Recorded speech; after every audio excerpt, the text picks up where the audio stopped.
Ова се случи одма после вториот ден од кога стапи во општина новиот градоначалник.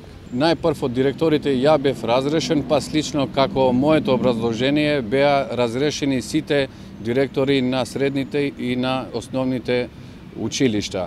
Со бројка можам да ви потврдам дека тие се 6 директори.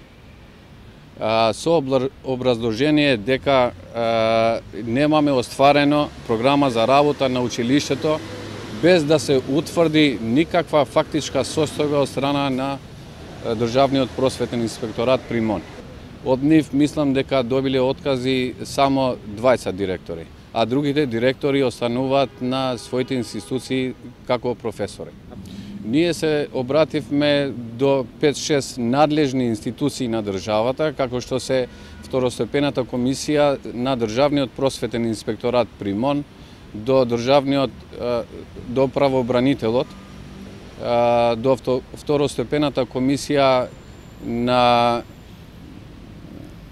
Република Македонија и до неколку други, до Хелсиншки комитет